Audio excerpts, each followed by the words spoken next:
let me ask you a question. What's the difference between this and this? See, in one, I'm desperately panicking and trying to get out. In the other, I'll happily sit around, even taking a dose off while listening to my lectures. Toastmasters of the day and my fellow gatherings. See, the difference is just few inches, but the reaction was drastically different. What's the reason? This I got an answer to just day before yesterday. See, I'm an eccentric person, and at times I could be very childish, and I'm also known to be an extremely stubborn person. So when those two things collide, like the time I had the urge to visit the zoo, you know. So I get there, excited that I get to see, touch, and just smell these animals. But the sight I saw when I got there, it changed everything. Every animal I went to, first it was the elephant. Like, see, from first-hand experience, I know what kind of a reaction to expect from an elephant who sees a human. But this guy, he simply didn't care. He didn't care about my existence. It seemed like his soul left his body a long time ago. For the same thing, every animal, the lions, the tigers, the boars, everybody, it seemed like they have left, they have given up on life. Extremely depressed, I sat down and wondered. They are well taken care of. They are well fed. Their medical needs are catered to every day. What more could they need? Why aren't they enjoying this supposed garden of Eden? But one thing they didn't have the chance to chase any prey they wished. They didn't have the control of their own life. They simply didn't know that the world existed beyond the four corners of the cage. This, we humans say, freedom.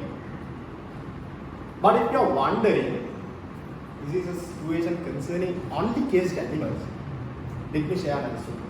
So this is a conversation that happened with my grandmother who's living abroad and myself. See, at this point, she's slightly losing her hearing, so it's mostly a one-sided conversation. And when you hear, I'm going, I love you, grandma. I love you, grandma. I love you. So that's how you know the conversation has come to its eventual end. Now, over there, before when she was here, she was living alone. She was financially independent and all.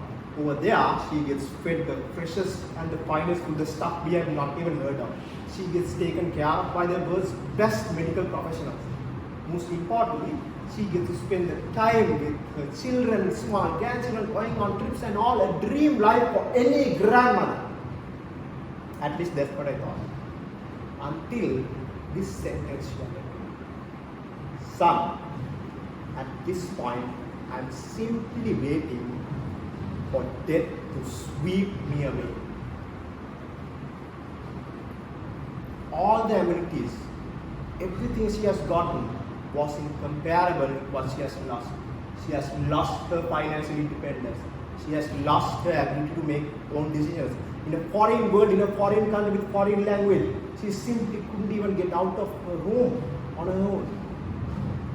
All of that made all the luxuries reduced down to an insignificant blip and made life into a mellow waiting game till then. But one could simply say that my grandmother simply can't appreciate finer things in life. Judging that she's my grandmother, it would be easily justified. But until you dig a little bit deeper and you realize this is going on all around us as we speak throughout history. Every war, every revolution has either one of two things in the root cause. Either they are fighting for independent freedom, or they are fighting to protect the freedom they already have. This is nicely summed up by a quote in the movie Braveheart. Yeah, Sir William Wallace is addressing a retreating army. He says, yes, fight and you may die, run and you may live, at least for a while. Are you willing to sacrifice every day from today to that, just for one chance to say to our enemy, you may take our lives, but you will never take our freedom.